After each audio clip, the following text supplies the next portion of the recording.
right there. Welcome to the future. We are now in an exciting world of cryptocurrencies where the old world and the old rules of economics and finance no longer apply. In our world, business is completely different and anyone can create any amount of wealth at the push of a button. Ladies and gentlemen, this time it will be different, right? These are the exact same beliefs that everybody had back in the crash of .com bubble in 2000. Everybody thought that things would be completely different, this whole new technology would change everything. But the thing is, economics and business, they're not driven by technology, they're not numbers, they're not code, they're not text, they're us. They're how we make decisions, they're what we like, what we pursue, they're our goals. So those things don't really change, they haven't changed for thousands of years. Some people have thought that they could try to change them. Some people even try to change them by force. But we know that ends up really, really horribly. So guys, don't be fooled. The tools might change, but the rules do not. Cryptocurrencies are a new, really dazzling technology, but they're really, really complicated, and mainly because they have three completely distinct, separate fields that are part of them. They are information technology, economics, and business. And economics and business, people might think are a little similar, but they are quite still distinct. And most people have an understanding of one. Some people might understand two, but it's kind of rare where somebody has an understanding, an education, or a background in all three. And because of that, it's very easy to create these lofty, big things that confuse people into thinking that what they're getting is great when it might actually not be. Throughout Bitcoin's history, we've actually had quite a few such fads. The first one was altcoins. In the beginning, Bitcoin didn't really do anything at all. It wasn't worth anything. It was just a token that a bunch of computer nerds traded as a hobby. But then suddenly Bitcoin started to gain value and grow, and it reached like $5, which was crazy. And I mean, it might sound like a joke right now, but compared to today's prices. But if you think back, Bitcoin started out with nothing, and then it kind of went around 70 cents or so for a while, and then it suddenly started to grow. If you bought it when it was worth even $1, and now it's $5, that's a 500% return. It's crazy. So everybody wanted to get in on that. So and people started making altcoins to try to get in on a fad. And there were like people like there are people who didn't understand monetary policy, there are people who didn't understand economics, there are people who didn't understand business. In general, there are so many of these coins that eventually somebody just made a joke coin saying like, let's make fun of all these people who are buying these things that I don't understand. Here's a joke coin, and people invested in it too, so that kind of thing. And I mean, you can understand why they would do that. I mean, look at the price, it's $100. It's $100 freaking dollars. People believe that Bitcoin is way too expensive. At $100, yeah, it's you missed your chance. There's no way it's going to grow that much again. So the only option you have is create a new coin that'll start from scratch, and then if you invest in that coin, then obviously it'll go up in value just like every other coin did, because that's what coins do apparently for some reason. Fear of missing out. That's what was really driving all this, is that people believe that they missed a chance on Bitcoin, it's never going to grow again, so if they go into a different coin, then it'll obviously grow and they'll make their money that way. But the thing is, coins are not really different from any other kind of investment or any kind of market, and you really should be evaluating them in the same way. Most important one is USP, unique selling proposition.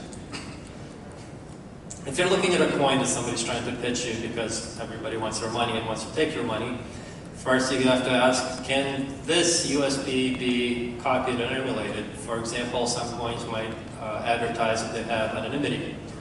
Ask, can other coins implement this later down the line, or can this be emulated pretty close? Even if it does have a USP that cannot be copied, ask, is there an actual market for it? For example, some coins, they claim that they're exactly like Bitcoin, but they have settlement times that are 4 times faster than Bitcoin. But does anybody really care? And the last one is it sufficiently good enough of a difference? Like, for example, a lot of coins, they promote that they can be much faster for merchants, much more convenient because the settlement times take only minutes or seconds. But do we really care with that small increment versus most people just being okay with having to wait a day until they get their money? The other thing you got to ask is, does the coin have economic sense? Are there actual adoptions, economic adoptions, to not only start using it but to hold it? For example, a lot of coins have the idea that we need inflation still for whatever reason. And you've got to ask, would people want to hold a coin that's losing them value versus hold a coin that actually continues to gain them value?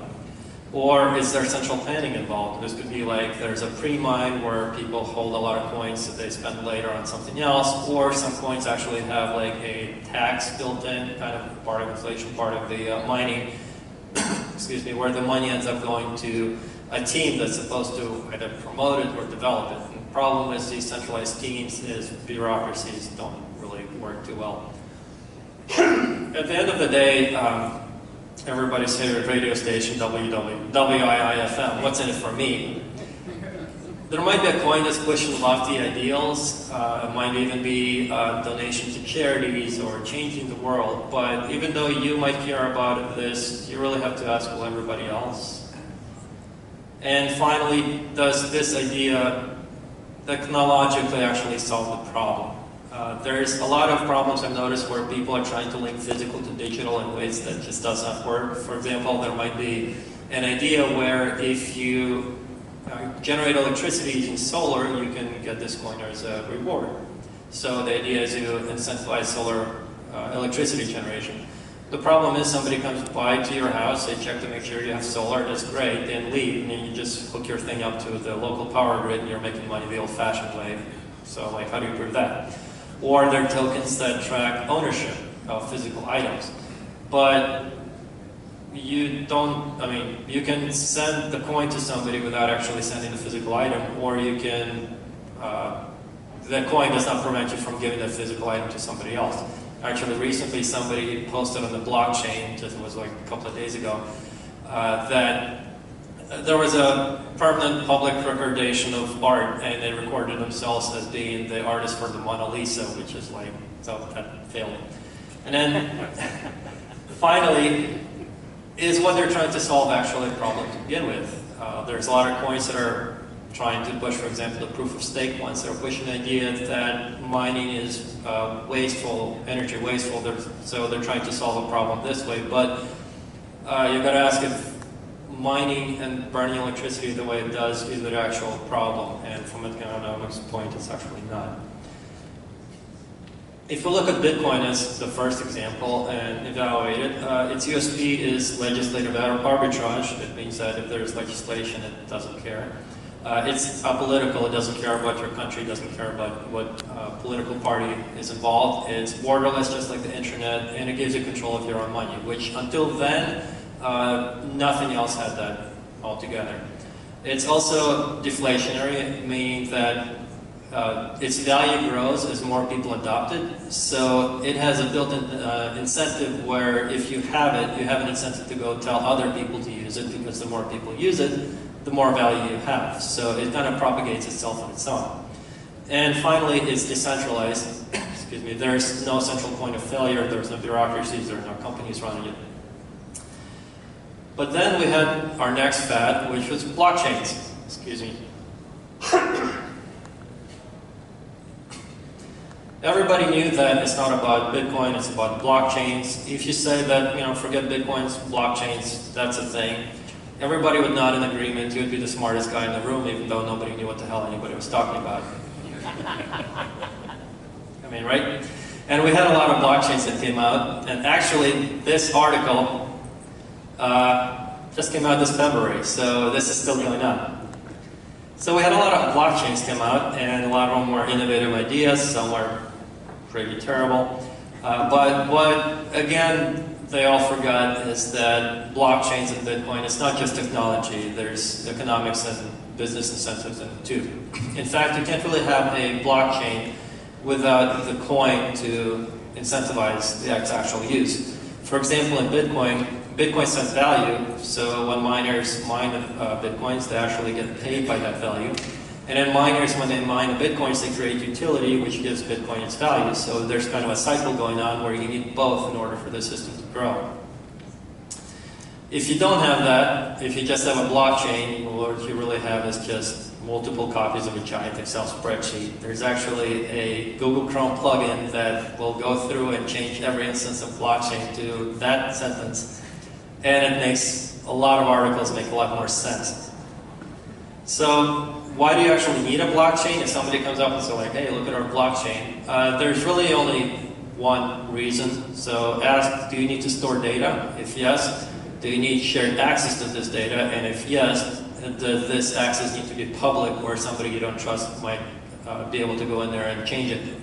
If you said yes to all of those three, then maybe you need a blockchain. Seems most recently the main reason people have been using for blockchain is raising money. I mean, there's even been companies who came up with an idea and product and it said doing nothing, and then they said blockchain and suddenly they started raising money. Terrible idea, terrible reason for it. Why would you not need a blockchain? Well, if you're a trusted third party. So for example, you might be issuing a blockchain that runs with your company, and this blockchain will run a bunch of tokens to work for your company. But if your company goes under, what's really the purpose of your blockchain? Like, you might even be issuing securities on a blockchain, but if your company goes under, what's the value of your security? So if that's the case, you might as well just run your own database, because you're really the central point of failure in that case. Another thing might be efficiency. Blockchains are very inefficient on purpose, because that's how you keep things decentralized and keep people from being from screwing each other. So if you need something efficient, like for example a Bitcoin exchange, or where you need to sell fast, blockchains might not be a good idea. Really, at this point, this is the only flowchart you need. Do you need a flowchart? Okay. Sorry about that. No problem. A bit of an allergy thing. I also have a drinking problem, sorry. So, this brings us to our most recent fad, ICOs. And these things have been dazzling the crypto world like crazy recently. Unfortunately, the ICOs have to deal with all the problems of the above. So you have to evaluate them in the same way that you evaluate tokens, and you have to evaluate them in the same way you evaluate blockchains. So all the problems and all the issues I mentioned, they are involved in ICOs. But on top of that, you also have to ask, are they utility tokens or securities? But really, at the end, all these fancy dazzling ICOs, they're just still the same old boring business. And like any business, it only has one function. It has to take your money, has to use it to create a product, has to sell the product to the market, make a profit, and give you your money back. The last one's really important, by the way. So if somebody's pitching an ICO, really ask, like, how are they going to make money? And are you actually going to get any money back? Do they have a product? Or, well, if your hope is that you're going to buy this token that they sell and then magically it's going to go up in value for whatever reason, you might as well just buy altcoins. There's no really difference between the two. ICOs do have some threats. So the way I evaluate the way INVC's number one rule we follow when we evaluate any kind of investment is that you really should invest in the people in a team doing it, not the idea. And the reason is because you might have a really terrible idea, but if you have a really good team, the idea can be fixed. On the other hand, if you have a really good idea, but with a terrible team behind it, terrible people are great at ruining good ideas. The other one is lack of developers, and this is actually a big one. A lot of ICOs raise money with the idea that they will use that money to hire developers, but then when they go out to the market, they realize that not only is it really hard to hire developers in general, blockchain-based or cryptography developers almost don't exist. So a lot of these people raise money and now they're just sitting and have no idea what to do with it. So if somebody's pitching you an ICO, do ask them about, like, do you have an actual development team? And then the final threat is regulatory agencies. I'm not a fan of them, but they are a possible threat. And the last panel actually just covered this, the Howey test. I'm not a lawyer, but this is pretty much a good rule to figure out whether what they're selling is a security. So are you giving money to somebody else? Like common enterprise, meaning that anybody else can invest in them. It's not a private loan, it's just open to investment. Have they implied any possible profit, and is that profit coming solely from them actually doing the work? If yes to all three, then the SEC might be interested. And there, you have to be really careful because a lot of people are pushing what are called utility tokens now, but they're still kind of sort of saying that, oh yeah, buy this utility token, and even though it works like a gift card, there's a good chance it'll go up in value. If they do that, they just broke rule number 2, and they might still be a security. So what do I actually do myself? The first thing is, greed is good, but don't be too greedy. Because, I mean, the thing that really surprises me, like Bitcoin in the last year went up 147%. That's a ridiculous return on any kind of investment. People in Wall Street are usually used to like 12, 16, you're doing really great if you do 20%. Here we got 147. And yet people are sitting around going, oh, that's not enough, so let me trade some on the market, let me invest in these ICOs, maybe I'll make some more, which is like ridiculous. Don't do that. Watch your greed. Second one, and this is also a rule that I follow, invest only in what you understand. People do shotgun investing with altcoins and ICOs. I would guess 90 out of 100 times you're going to fail doing that. If somebody's trying to pitch you an ICO, figure out what the hell it actually is before you put money into it. Last one that I do personally is I leverage. So for me, what I do is there's a company that came out recently in this space called Chain Capital. What they let me do is let me borrow money using my Bitcoin as collateral. So what I do is I borrow money, then I invest in real estate. My real estate actually makes me more interest than what I get from the loans. And then that way my Bitcoin can keep going up in value while I still make money on the side to look through real estate, which is secured by the real estate itself. And worst case scenario, if Bitcoin price crashes, I might lose my collateral, but the real estate will actually be worth more than what Bitcoin would have been worth at the time. So zero risk leverage, but I'm actually making money out of it. And the biggest one, hardest one, but one that will probably make you most money is build your own business, because not only does building your own business make you the most return out of any kind of returns. I mean, we're talking you can make 400% return doing a business. It also contributes to the economy as a whole. So as you're building a business to support Bitcoin, you are not only making a return from your own money, you're also making a return from Bitcoin value increasing as a whole, and you're also helping everybody else in the space too. So anyway, that's my presentation. Everybody wants your money. I admit I'll want your money too, so if you want to talk to me, I'll be happy to take it. But please be very careful with giving your money to everybody else.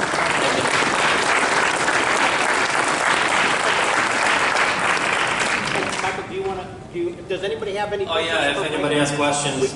We have just a couple of minutes before we... I got a minute and a half. We got a minute and a half, and I know we're in the way of lunch. Do we have any questions? Someone back here? Yes.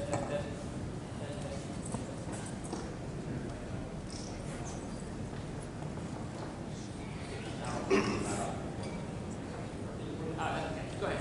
Ask, you can do it. So you mentioned deflation. You had a small quip on deflation, right?